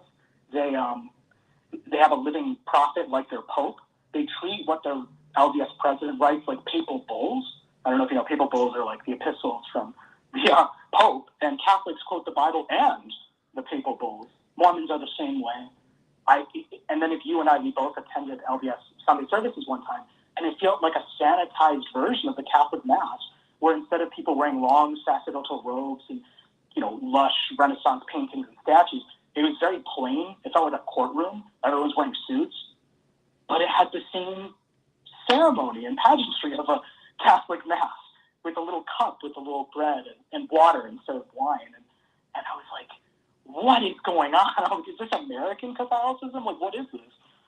Yeah, it's kind of a syncretic. It blends a lot of things. It's definitely a blend, but yeah, it has elements of Catholicism. I've always noted to me, the most interesting thing about it is the Masonic aspect. And if you look at Behold a Pale Horse, I think that William Cooper actually published the oaths that they take at the endowment ceremonies. And it's almost word for word the Masonic oaths, just like Knights of Columbus. Knights of Columbus, Mormons, Masonic, you'll find that the oaths to get in and the symbols are essentially the same. Yeah, and that's even like historically verified. Even LDS members will admit that Joseph Smith, both his brother and his father and him, so like they were all Masons. And Joseph Smith and his followers, they got a very strange treatment where overnight, a lot of them they skipped the whole initiation and just kind of became, they're part of the Masonic Lodge in Nauvoo after building the Nauvoo Temple. So, yeah, I mean, like the connection to Masonry as well is like something that should be more than just a red flag. I'm like, what's the functional purpose of it? And I've always said that when it comes to the world stage, the Masons are like the stagehands. They're the ones who do the city planning. The Jesuits are like the directors, and the screenplay writers are, a certain religious group that is being scapegoated at the moment. You know what I'm saying, right? But it's an amalgamation. It's not one particular group, right? And they have a combination. So it doesn't surprise me at all that the LDS Church would be involved in the stagehand, physically moving, building things part, because Robbie Parker from Sandy Hook is an LDS crisis after family. Robbie Parker's family, that he's LDS. I got that from Cygirl or Lynn Ertel. If Lynn's watching, thank you for telling me that. That was the most great connection that Robbie Parker is Mormon. Big thing, right? Well, so, I think there's some. I think that people think of David Icke as kooky and stuff because of the reptilian thing. But one of the points that he made early on is that if you look at these various supposedly disconnected groups, they're actually compartmentalized. And if you look at them more like as part of the same hierarchy, the idea of the pyramid and the capstone is that the capstone is where all these groups are integrated, and that the agenda is top down and it's just fed through these different conduits. And I think this is a typical thing. So when I talk about these PSYOP scripts, you have the agenda to implement this thing that's going to happen in 20 years. Well, this agenda is top down. It's going to DHS. It's going to the right people in all these different sections: law enforcement, hospitals, the movie directors, and the people who will be performing the fake event on the ground, including media. So I think the pyramidal hierarchical structure goes a long way to explain how these various organizations and religions are ultimately part of the same master plan. And they're given different orders depending on where they are in the hierarchy. So definitely, it kind of trickles down, top down. And when you get to the lower levels, to some of the media pundits and stuff, they definitely don't have this level of awareness of this kind of stuff. Like Candace Owens is being fed lines to be said, oh yeah, TPUSA is Mormon. Yeah, they're Mormon, and I don't like Mormons and stuff. Like, well, they're not thinking about that kind of level of analysis.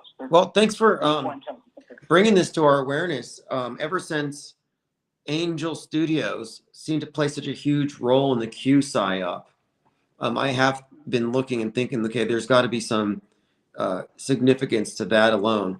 And I hadn't really looked into them and the relationship with this bigger story with whatever's going on in the Middle East. And it certainly seems like long-term execution of a plan, and all these groups have their parts. For sure. But thanks for taking my call, and we'll certainly do a deep dive podcast where I structure my thoughts on let's do it. Let's do a podcast on it. We'll record it in voice chat, and then I'll throw it into the premieres. I think that's a great way to go in deep dives on various topics. So thanks for the call. Have a great evening. All right, thank you. Later. All right, that would be Leo Pirate. Because I think it's useful to talk about the role of religions in the implementation of the big plan. As bread and circuses is both government, well, it's government controlled, religion, news, media, and of course, every other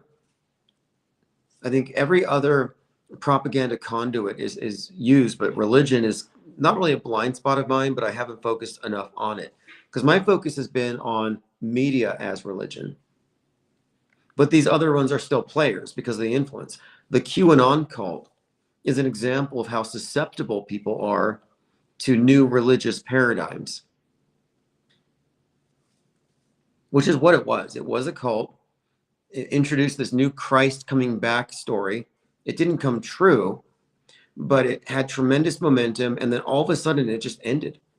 Like, whatever happened to the Q people and their JFK obsession? It just ended.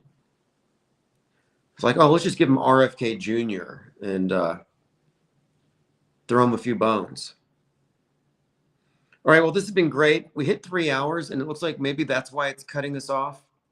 We're at 3 hours, 3 minutes, and 33 seconds.